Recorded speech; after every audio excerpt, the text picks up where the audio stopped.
My name is Connie McMillan, and I was 28 when my entire life unraveled in a single summer evening. If anyone had asked back then, they would have said I was the stable one, the dependable fiancé, the woman who gave up pieces of herself so her partner could shine. I thought that was love sacrifice disguised as devotion. Preston and I had been together for 4 years, engaged for 2. We met in college.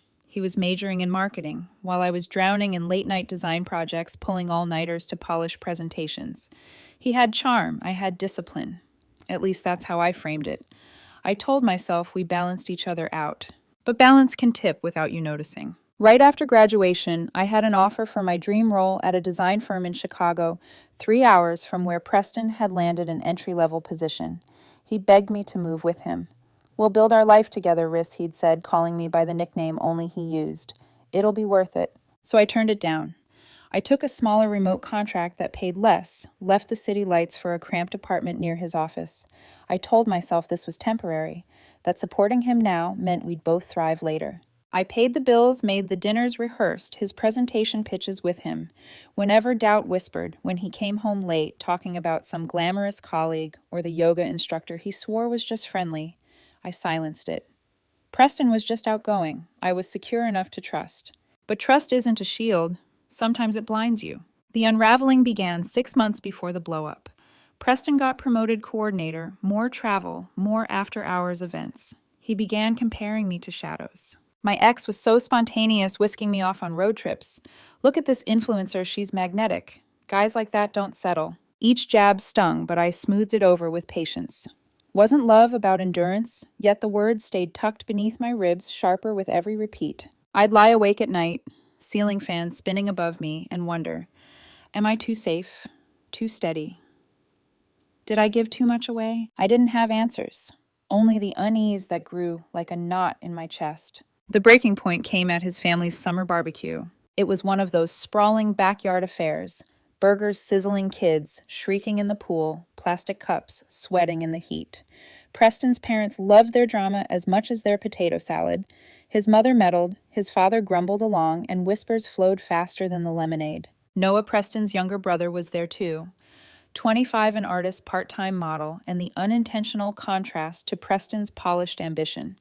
Where Preston chased status, Noah carried an easy authenticity.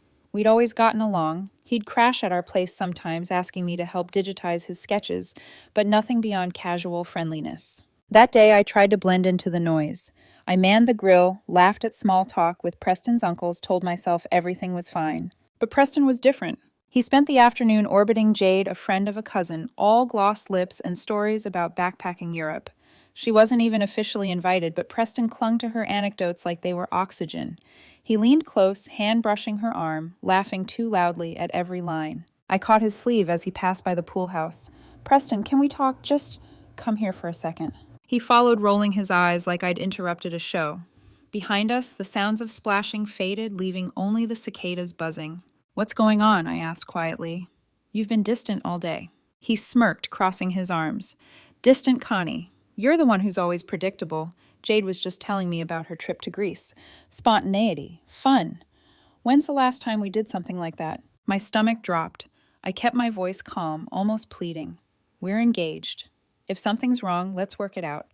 But flirting in front of everyone, Preston, that's humiliating." His laugh was sharp, cutting through me. "Flirting. Please, it's harmless. You know I could have a new girlfriend by tomorrow morning if I wanted. Women line up for me, successful, exciting ones. Not someone who plays it safe, designing from her laptop while I build real connections." The words were a slap. "What are you saying?" "After everything, moving for your job, supporting you through your rough patch last year, none of that mattered." He waved a hand, dismissive. "Come on, don't make this dramatic. You were great as a starter pack, stable, reliable. But I deserve more now. Passion. Adventure. Jade gets it. She has her own projects, she travels, she knows what ambition looks like. You're holding me back, Connie. Safe isn't enough anymore." The twisted logic burned in his eyes. He truly believed it. I swallowed, voice trembling but firm. "So all my sacrifices, turning down Chicago, carrying us, when you couldn't, that was just me being a starter pack." We both got something. He shot back louder now. "I gave you stability too. But face it, you'll never be the woman who sweeps anyone off their feet. You're replaceable." He snapped his fingers, smirking.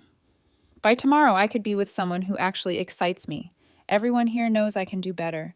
Even Noah thinks you're too boring for me. That last line struck harder than all the others. A lie I knew. Noah had never said such a thing. In fact, he'd defended me in quiet ways before. But Preston twisted it, weaponized it, and smiled as if he'd won. Something in me broke. Not loudly, not in a burst of rage.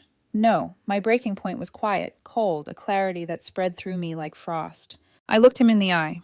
If that's how you feel, good luck with that. He blinked, thrown off. Wait, that's it. You're not even going to fight for this. Why would I? You've already made your choice. I turned, walked past the laughter. The smell of smoke from the grill, the stares of his family who'd heard enough to guess. I grabbed my keys from the picnic table. He called after me, voice dripping with arrogance. Fine, go. You'll regret this. But regret was already his. He just didn't know it yet. That night, I packed essentials into a duffel laptop, closed the sketchbook I hadn't touched in months. By midnight, I was gone. The road stretched ahead, empty, except for the hum of my car. I didn't scream, didn't plead. My silence was heavier than any outburst could be. And though I couldn't see it then, that silence was the beginning of everything.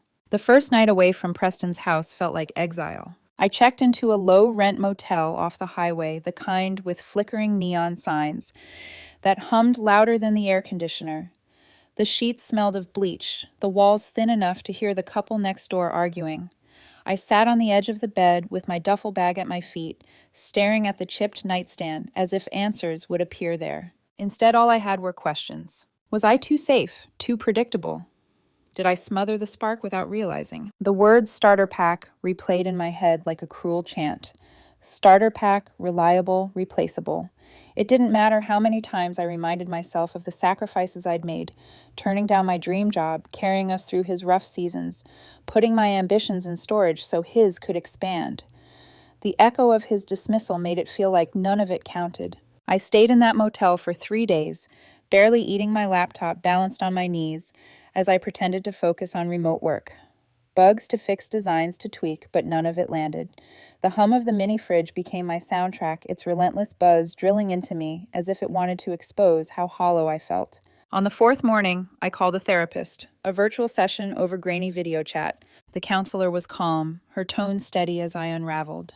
I don't understand. I gave him everything, and he threw me away like I was nothing. Maybe I'm the problem. Maybe I was too safe, too boring. She shook her head gently. When someone betrays you like that, it's not about you. It's about them. He's projecting his own emptiness, trying to make you carry it. I wanted to believe her, but healing isn't instant. Her words were seeds. I wouldn't see them grow until much later. Meanwhile, Preston paraded his new life like a trophy. Friends sent me screenshots, his arms slung around jade captions, bragging about living spontaneously and finding someone who truly matches my fire. They posted pictures at rooftop bars, hotel lobbies, weekends away. Each photo twisted the knife.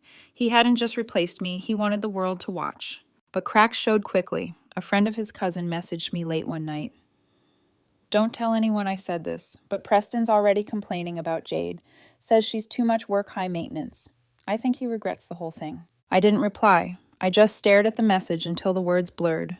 Regret. He'd regret it, but what good would that do me? I kept drifting between numbness and pain, circling the same thoughts like a dog chasing its tail. To keep from spiraling, I wrote, pages in a cheap spiral notebook, scribbles of self-doubt, anger, fear. Some entries were only one line, I feel like a ghost. Others sprawled for pages, furious questions I'd never get answers to.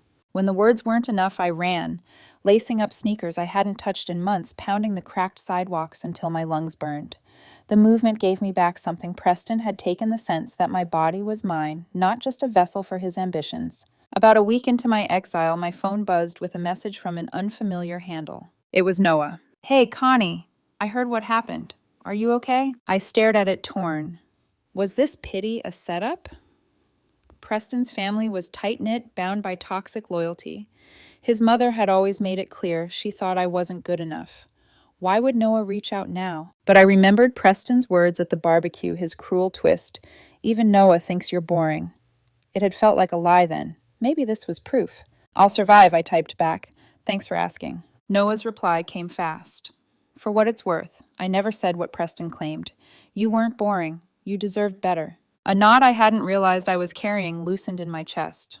For the first time in weeks, I felt seen. Meanwhile, Preston's world began to wobble. I didn't seek updates, but they arrived anyway, whispered through mutual friends, leaked in late-night texts. Jade dumped him after a weekend trip, complaining he was controlling. Another fling fizzled when Preston's jealous streak turned ugly. His social media posts shifted from bragging to vague self-pity. Learning who my real friends are. Not all that glitters is gold. I didn't gloat. I couldn't. It still hurt too much. But part of me noted the irony. His tomorrow morning replacement had barely lasted a month. By the end of that summer, I'd rented a small studio apartment downtown. A cramped space with peeling paint and a balcony that looked out over traffic, but it was mine. I filled it with plants, cooked simple meals, ran in the mornings before logging into work. Slowly, the rhythm soothed me. Each day was still laced with ache, but at least the ache was quieter. Noah texted occasionally, little check-ins, nothing heavy. Did you eat today? Or I found a new sketchbook. Want me to drop it by? I never let the conversations drift too far. The last thing I wanted was to be seen as clinging to Preston's brother. But beneath the restraint, I felt the faintest flicker of safety. Noah's words weren't drenched in pity or judgment. They were simply kind. Kindness I hadn't realized I'd been starving for. Then one night, as I sat journaling on the balcony, my phone buzzed with a new number. The message was short. Connie, it's Preston. Can we talk? I miss what we had. I stared at it, my stomach twisting. The same man who had snapped his fingers and said he could replace me by tomorrow. The same man who humiliated me in front of 30 people. Now reaching for me. For a flicker of a second, old instincts stirred the urge to explain, to soothe, to fix. But I crushed it. I turned off my phone, laid it face down on the table, and let the city noise drown out his ghost. The first refusal, small but powerful. And though Preston didn't know it yet, that silence marked the beginning of his collapse. I didn't answer Preston's text. Not that night, not the next. I blocked the number before I could waver. But silence has its own weight. At first it felt like victory. Then it settled like an ache in my ribs. What if cutting him off made me invisible, erased everything we'd ever been? That fear lingered, but it never outweighed the memory of his smirk at the barbecue. Replaceable. That word had carved itself too deep. By September, life had steadied into something resembling routine. I woke early, laced my sneakers, ran the same stretch of cracked sidewalk until I could measure progress in distance rather than pain. My apartment was still cluttered with half-unpacked boxes, but it was mine. I'd fill the silence with music candles burning as I cooked dinner for one. Loneliness would creep in anyway, curling around the edges of my evenings. But at least it was honest. Loneliness, unlike Preston, never lied. It was during one of those quiet nights that Noah showed up at my door. He stood there holding a sketchbook, hair mussed. His shirt smudged faintly with charcoal. You left some of my stuff at the old place, he said, lifting the book. Figured I'd drop it off. I hesitated, nerves prickling. Letting Preston's brother into my new life felt like crossing some invisible line. Still, I stepped aside. Inside, he glanced around, taking in the mismatched furniture, the half-dead fern on the windowsill. He didn't laugh or pity me. Instead, he smiled. It's cozy, peaceful. I huffed a laugh. That's one word for it. We ended up on the balcony, the city humming below. Noah flipped open the sketchbook, showing me new designs, figures with heavy shading eyes that seemed to hold too much sorrow. They've been darker lately, he admitted. I guess the family tension seeps into everything. I studied the lines, recognizing myself in the heaviness. Dark doesn't mean bad. Sometimes it's just honest. Our eyes met briefly, an understanding passing without words. For the first time in months, I felt less alone.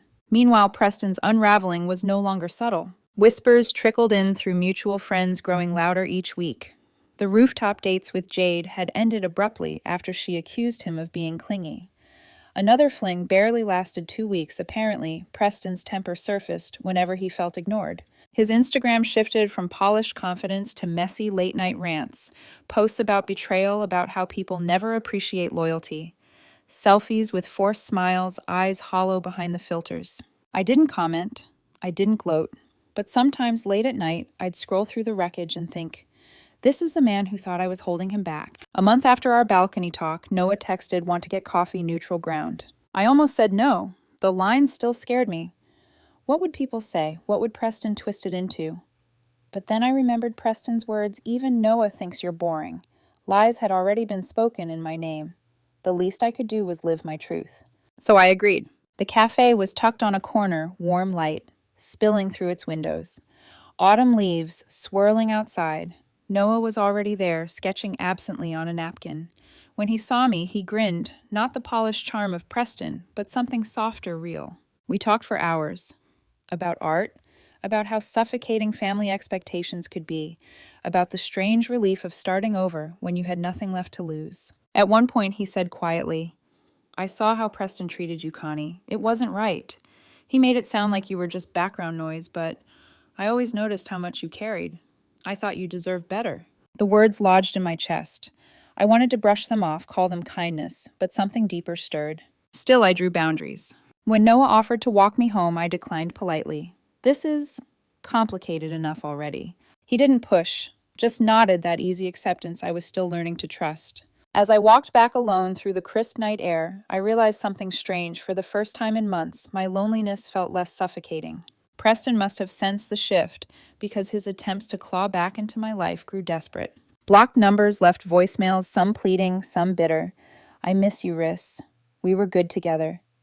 Then, "You think you're better off. You're nothing without me." Nothing. One evening, as I was cooking pasta, my buzzer rang. I froze, dread curling low in my stomach. When I opened the door, Preston was standing there, his suit rumpled eyes glassy. "Connie, please, just hear me out." I held the door half shut. There's nothing left to say. He leaned closer, voice cracking. "Those girls, they were nothing. You were the real deal. I was stupid. I see that now." For a heartbeat, the old instinct tugged comfort him, fix him, save him. But then I remembered. Jade remembered the barbecue, remembered his smirk as he snapped his fingers. I shook my head. "You said you could replace me by tomorrow. Looks like tomorrow didn't work out." The words landed like ice. He flinched, eyes flashing from sorrow to rage. "You'll regret this." I closed the door softly, the click of the lock echoing louder than his threats. On the other side, silence pressed against the wood. My pulse hammered, but my resolve held. Preston's collapse wasn't just beginning, it was accelerating. And in the quiet that followed, I realized mine wasn't a collapse at all. It was a rebuild. By winter, the shine Preston clung to had dulled beyond repair. Whispers filtered through mutual friends. Preston had been warned at work for crossing lines with a client. What he framed as networking turned into complaints about inappropriate flirting. His charm, the very thing he'd weaponized against me, had become a liability. When the layoffs came, his name was on the list. Not because of budget cuts, but because management had had enough. I heard all this secondhand. I didn't ask. I didn't need to. The silence on his once busy social media accounts said enough. Where there had been rooftop photos and captions about adventure, there were now cryptic stories about betrayal, about fake friends and toxic people who never stay loyal. Each one was a projection. Each one a fragment of the man who once told me I was too predictable. And then his mother called. I should have known it was coming. She'd always been his shield, his voice of entitlement. Still hearing her on my voicemail twisted my stomach. "Connie, it's me. Preston's going through a rough patch. He needs you. You can't just abandon him like this after everything." I played it twice, hands trembling, then deleted it. But the guilt clung like smoke after a fire. 2 days later, she called again, more insistent. "You owe him a conversation. He built a life with you. How dare you turn your back when he needs stability?" I pressed the phone to my ear, jaw tight, before finally answering. "Mrs. Stone, with all due respect, your son threw me away. He told me I was replaceable. I don't owe him anything." Her voice sharpened. "Don't be selfish, Connie. Women like you are supposed to stand by their men." The old me, the girl who silenced herself for harmony, might have folded, but now the words came clear, steady. "No, not anymore." I hung up before she could reply. My hands shook, but my chest felt lighter than it had in months. That night, I dreamt of Preston standing in my apartment, his smirk twisting into rage. I woke to my buzzer blaring, heart hammering. It was him. Through the peephole, I saw his shoulders slumped, his hair unkempt, his eyes frantic. He pounded on the door. "Connie, please open up. Just 5 minutes." I froze, breath shallow. The therapist's words echoed, "Betrayal isn't about you. It's about them." And yet the sight of him, reduced, broken, rattled me. My body remembered every late night I'd held him when he was stressed, every sacrifice I'd made. But memory doesn't erase truth. I spoke through the door.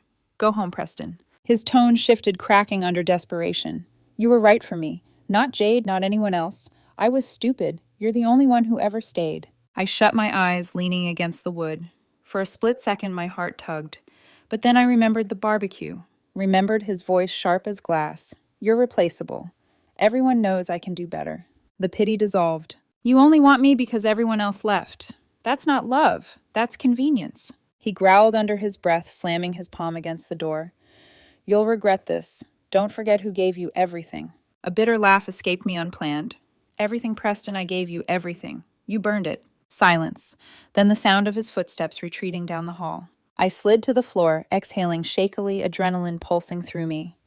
A part of me wondered if he'd come back again, if his desperation would turn into something darker. Noah noticed the shift immediately. He stopped by the next day bringing groceries, under the pretense of helping stock my empty fridge. I didn't tell him everything, just that Preston had shown up.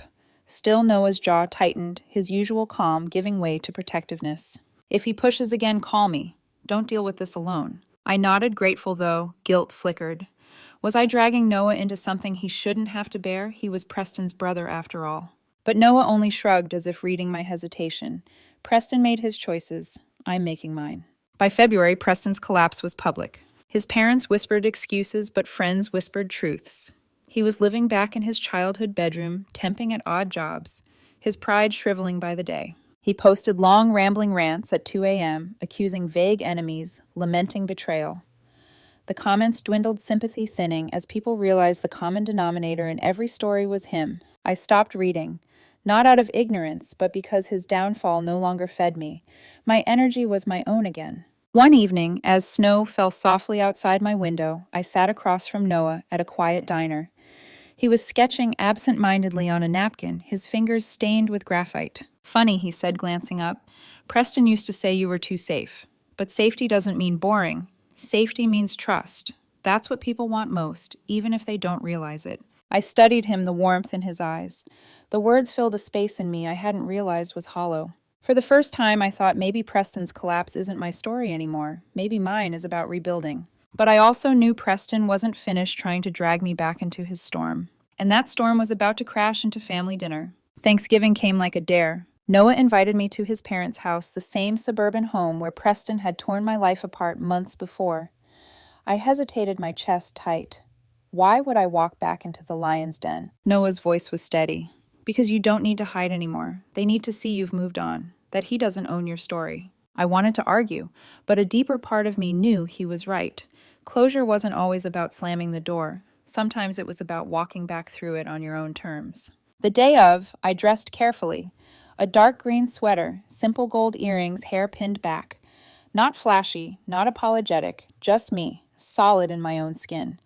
Noah wore one of his button-down sleeves rolled to his forearms, charcoal still faintly smudged on his knuckles. We drove in silence, the air thick with anticipation. When we walked in, conversation faltered. Preston's mother froze mid-greeting, her smile brittle. His father muttered a hello, eyes dropping to the floor. And there at the end of the dining room table sat Preston. He looked nothing like the man who once smirked and called me replaceable. His suit was wrinkled, his hair unkempt, dark circles bruised beneath his eyes. He forced a smile, but it cracked before it reached his face. The tension clung to the air as we sat down. Turkey and cranberry sauce filled plates, but no one touched their food with ease. Forks scraped nervously against china. Halfway through the meal, Preston snapped. He leaned forward, his voice low, but cutting through the chatter. Connie, can we talk privately? Every head turned. My chest tightened, but I forced calm. There's nothing left to say. He ignored it, desperation flooding his face. Seeing you here, it hurts. I realize now what I lost.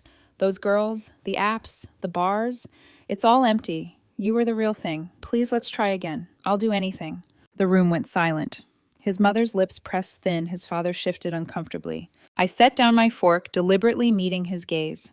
Preston, I learned a lot from you, mostly how not to settle for someone who sees me as disposable. A ripple of whispers passed through the table. Preston's composure cracked. His eyes flicked to Noah sitting steady beside me. So this is it, huh? You think Noah's better? He's just riding your coattails. I was the one with ambition, with drive.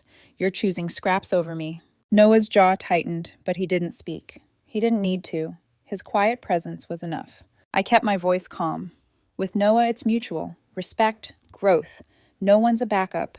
That's something you never understood. Preston flushed, anger bubbling. You'll regret this. I'm still the catch here. A bitter laugh slipped from me.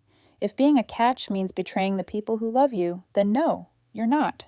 His mother's fork clattered against her plate, her eyes darting between us. His father cleared his throat, muttering something about football just to cut the tension. But the truth was already exposed heavy in the air. I didn't yell. I didn't rise to his accusations. I simply stood, collected my coat, and placed a hand on Noah's shoulder. We're leaving. Noah rose with me. Together we walked out the murmurs behind us, fading into the clink of silverware. Outside, the cold air bit at my cheeks. I exhaled my breath, fogging into the night. Noah glanced at me, his expression steady, protective. You handled that perfectly, he said softly. I managed a smile, small but real. For once it wasn't about him, it was about me. And for the first time in 2 years, I felt the weight of Preston's hold lift like smoke, dispersing into nothing. But deep down, I knew one thing: Preston wasn't finished. Not yet. People like him never let go quietly. And the final storm was still coming. Time has a way of sorting truth from performance. By spring, Preston had become a shadow of the man he once bragged about being. The confident posts, the endless nights out, they'd dwindled to silence. Mutual friends whispered that he'd bounced between temporary jobs, burned too many bridges, and was back living under his parents' roof full-time. His mother still tried now and then, calling me once to insist I'd broken his spirit, but even she couldn't disguise the fatigue in her voice. The pedestal she'd built for him had crumbled. Everyone could see it now. Preston wasn't the victim. He was the architect of his own downfall. Meanwhile, my life, my real life, was finally beginning. Noah and I never rushed. What grew between us wasn't born of desperation, but of steady trust. He would bring sketches to my apartment, spreading them across my kitchen table, while I critiqued them with half-teasing seriousness. I'd show him my designs, and he'd point out details I didn't realize mattered. Somehow our worlds, his art, my design, wove together seamlessly, like threads meant to cross. One evening, sitting on the balcony with mugs of tea, Noah finally spoke what had been lingering between us. You know, I used to watch the way you carried Preston. How you gave more than you ever got. I always thought, if someone like you ever looked at me that way, I'd never take it for granted. His words weren't dramatic. They weren't laced with manipulation. They were simple, raw, honest. And I realized then I wasn't afraid anymore. Preston tried, of course, one last time. It was almost exactly 2 years after the barbecue when a letter showed up in my mailbox. Handwritten, messy, desperate. Connie, I can't let go. You were my anchor. I know I ruined things, but I need you. Please, just one chance. I'm nothing without you. I folded it once, twice, then slipped it into the trash. No flare of anger, no pang of guilt. Just quiet certainty. He had finally become what he once accused me of being: predictable. That summer, Noah and I visited an art gallery where his work was displayed. I watched strangers linger in front of his sketches, nodding thoughtfully, admiring the detail. He looked at me, then, eyes shining with gratitude. I realized I wasn't just surviving anymore. I was living. On the balcony that night, overlooking city lights flickering against the river, Noah squeezed my hand. Do you ever think about him? He asked carefully. I shook my head. Not really. He thought tomorrow would always bring something better, but his tomorrow stretched into nothing. Mine. I glanced at him, heart steady. Mine became everything. He smiled, leaning his forehead against mine. For the first time in years, the ache in my chest was gone. Not replaced, not patched, healed. Looking back now, Preston isn't the villain of my story. He's just the lesson. And the lesson is this. Being someone's starter pack doesn't mean you're not worthy. It means they were never ready for the real thing. The real thing, the steady, trusting, mutual love, came later. Came when I least expected it. Came with Noah. So no, I don't regret walking away, not even for a second. I walked away, and in doing so, I finally walked toward myself.